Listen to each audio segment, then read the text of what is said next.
A Louis Vuitton é a marca de luxo número 1 do mundo, avaliada em mais de 30 bilhões de dólares.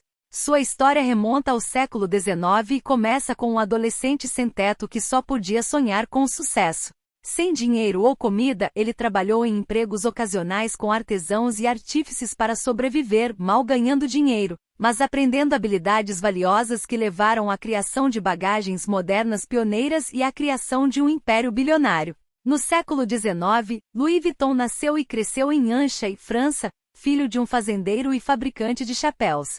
Naquela época a França ainda se recuperava das guerras napoleônicas, e muitos agricultores, incluindo os Vuittons, enfrentavam a falência. Desde tenra idade, Louis não teve escolha a não ser trabalhar na fazenda da família. Do amanhecer ao anoitecer, ele plantava e colhia nas plantações, criava animais e armazenava lenha. Quando Louis fez 10 anos, a vida se tornou ainda mais difícil. Sua mãe faleceu e logo depois seu pai se casou novamente. A madrasta de Louis era tão má quanto as vilãs dos contos de fadas. Ela tornou a vida de Louis miserável, e eventualmente ele teve o suficiente. Depois de completar 13 anos, ele fugiu silenciosamente da fazenda e foi para Paris, sem dinheiro ou comida. Felizmente, Louis encontrou empregos ocasionais com artesãos e artífices que lhe ensinaram a trabalhar com metal, pedra, tecidos e madeira. Ainda assim, ele não tinha dinheiro sobrando para abrigo e se tornou sem teto. Ele muitas vezes dormia na floresta com apenas um manto para mantê-lo aquecido. Na época, a primeira linha ferroviária para Paris havia acabado de ser inaugurada. As viagens se tornaram mais acessíveis e a indústria começou a crescer. Os artesãos capitalizaram isso fazendo caixas personalizadas para aristocratas. Eles frequentemente viajavam com pinturas, instrumentos e móveis e precisavam de caixas que pudessem caber e resistir a viagens longas. Eles também precisavam de ajuda para embalar suas coisas de uma maneira específica para protegê-las de quebrar. Como Louis aprendeu algumas das habilidades envolvidas em sua jornada para Paris, ele decidiu tentar encontrar trabalho no comércio. Felizmente, um artesão chamado Monsieur Marechal contratou Louis como aprendiz. Embora ele não ganhasse muito, sua disposição para aprender compensou de várias maneiras. Ele se tornou um favorito entre os clientes de Marechal. E mais tarde, a imperatriz da França o nomeou como seu fabricante pessoal de caixas.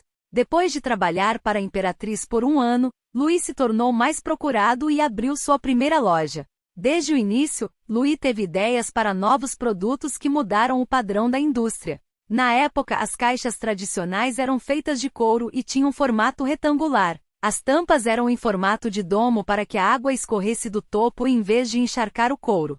Isso tornava as caixas impossíveis de empilhar e demoradas para carregar. Para resolver esses problemas, Louis experimentou novos materiais e optou pelo canvas. Em comparação com o couro, o canvas era mais leve, durável e resistente à água. Isso permitiu que as caixas tivessem tampas simples e planas, tornando-as possíveis de empilhar e mais fáceis de carregar. E embora os compostos impermeabilizantes deixassem a cor cinza, ela parecia mais limpa e moderna. Usando o material canvas, Louis criou um baú de ripas. Seu novo produto marcou o nascimento da bagagem moderna. Enquanto os clientes eram céticos em relação às suas vantagens, em 2 anos, a ideia decolou e se tornou conhecida como um acessório elegante e indispensável. Depois, Louis decidiu fazer a mesma coisa com uma nova invenção: bolsas. Na época, as bolsas não eram aceitas pela sociedade. Muitas pessoas reclamavam que eram pouco elegantes, volumosas e causavam ferimentos em mulheres. Mesmo assim, Louis acreditava no potencial das bolsas e começou a fabricá-las com lona. Elas imediatamente decolaram e criaram a demanda por mais estilos para que as mulheres pudessem combiná-las com diferentes roupas. Eventualmente, Louis não conseguiu acompanhar a demanda e pediu ajuda ao seu filho, George. Assim como seu pai, George teve novas ideias que mudaram o padrão da indústria. Ele criou uma fechadura que transformou malas em cofres do tesouro e impediu roubos. Até então, a maioria das malas tinha fechaduras que podiam ser facilmente abertas. Os produtos da família se tornaram ainda mais desejáveis. Mas logo em seguida, a produção foi interrompida. Uma guerra eclodiu e destruiu o negócio, tornando Louis sem teto pela segunda vez. No auge do negócio de Louis, a Guerra Franco-Prussiana eclodiu. Louis e sua família foram forçados a deixar sua casa e oficina em Asnieres, nos arredores de Paris, e seguir para a cidade. Lá, eles viveram em um abrigo apertado entre milhares de outros refugiados. A comida tornou-se tão escassa que os Vuittons quase morreram de fome. Quando a guerra acabou, Louis voltou para casa. Ele ficou arrasado ao descobrir que seus materiais haviam sido roubados e sua oficina destruída. Usando o restante de suas economias, ele não perdeu tempo em reconstruir sua oficina e encontrar uma nova localização de loja.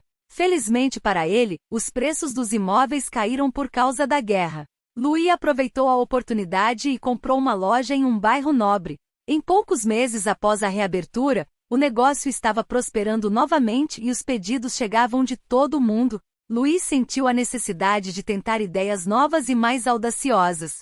Na época, a tecnologia era avançada o suficiente para imprimir padrões personalizados em tecido. E como a lona é um tecido, Louis conseguiu criar uma linha de malas cobertas com um padrão listrado. O novo design decolou imediatamente.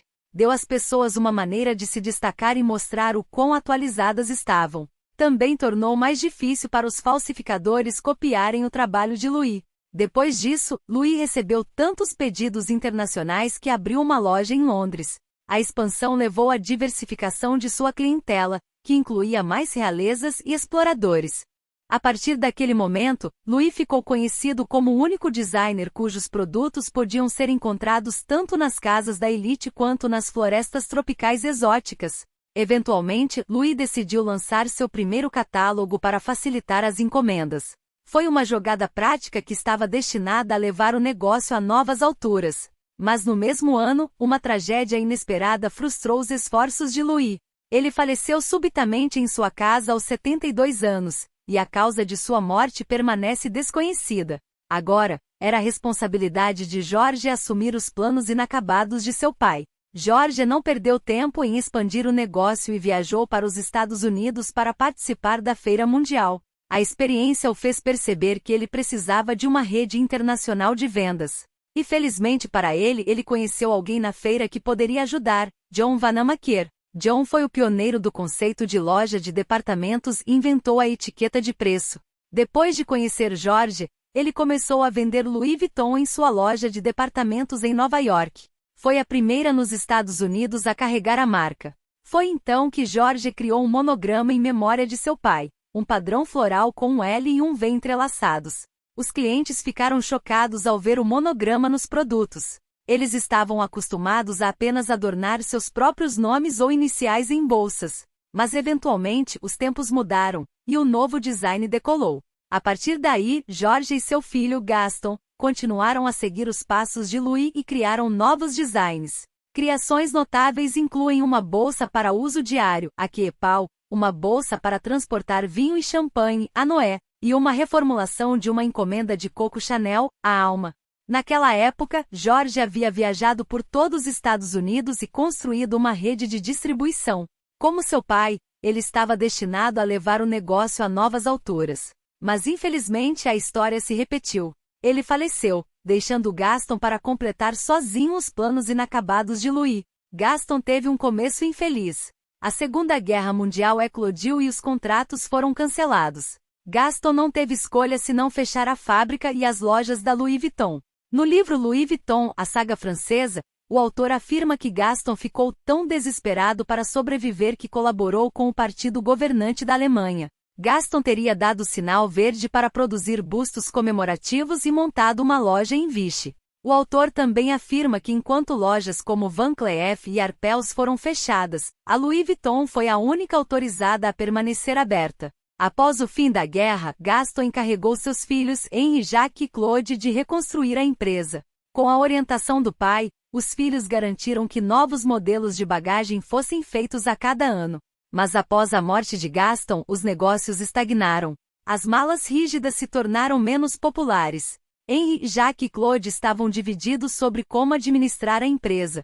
Então eles pediram ao marido de sua irmã, Henri Racamier, que assumisse. Naquela época, Henri havia fundado e vendido uma empresa de comércio de aço por um grande lucro. Ele tinha um aguçado senso de negócios e mudou o foco da Louis Vuitton de atacado para varejo e aproveitou o mercado asiático. Dentro de 6 anos, as vendas da Louis Vuitton dispararam de 20 milhões de dólares para mais de 260 milhões de dólares. Foi por volta dessa época que Henry tornou a Louis Vuitton pública. As ações da empresa se esgotaram depois que mais de 1 milhão de ações foram vendidas. 2 meses depois, o preço das ações da Louis Vuitton começou a oscilar. Analistas alertaram que as vendas poderiam cair já que produtos falsificados estavam aumentando. Ainda assim, Henry seguiu em frente com a abertura de lojas em todo o mundo. Em apenas alguns anos, ele provou que os analistas estavam errados. A Louis Vuitton atingiu quase $1 bilhão em vendas e se fundiu com a Moet Hennessy, um produtor de champanhe e conhaque, para formar um conglomerado de bens de luxo, a LVMH. O objetivo de ambas as empresas era evitar a ameaça de uma aquisição externa. Embora a fusão tenha permitido a Louis Vuitton expandir seus investimentos, Henry se viu envolvido em disputas de gestão com o presidente da Moet Hennessy, Alain Chevalier. Na esperança de obter controle, Henry pediu a um desenvolvedor de propriedades chamado Bernard Arnault para ser seu aliado, que concordou, mas logo depois, Henry percebeu que Bernard tinha suas próprias ambições. Bernard comprou secretamente uma participação majoritária na LVMH para si e obteve o apoio das famílias Moet e Hennessy. Depois disso, uma batalha legal entre Henry e Bernard se seguiu. Os tribunais favoreceram Bernard e forçaram Henry a renunciar. A partir daí, a Louis Vuitton ficou para trás em comparação com outras marcas de luxo. Foi considerada um negócio menor e as vendas despencaram. Nenhum jornalista ousava falar bem da marca. Não até a Louis Vuitton seguir os passos de Louis sob a liderança de Yves Carcelli, e ter uma nova e audaciosa ideia que as coisas mudaram. A empresa convidou designers como Vivienne Westwood, Isaac Mizrahi e Manolo Blahnik para criar bolsas usando seu monograma para o seu centenário. Na época, tais colaborações eram praticamente desconhecidas, e bolsas não eram uma coisa no mundo do luxo. Ainda assim, a colaboração foi bem recebida e colocou tanto a Louis Vuitton quanto as bolsas de volta no mapa. Um ano depois, a Louis Vuitton contratou um designer chamado Marc Jacobs para ser seu diretor criativo. Marc revitalizou a marca lançando sua primeira linha Prêt-à-Porter, projetando sua popular coleção Vernice e colaborando com artistas de alto perfil, começando com Stephen Sprouse e Takashi Murakami. Desde então, a Louis Vuitton expandiu-se para relógios, joias e óculos de sol e continua a lançar bolsas icônicas. A empresa também continua a produzir tudo internamente.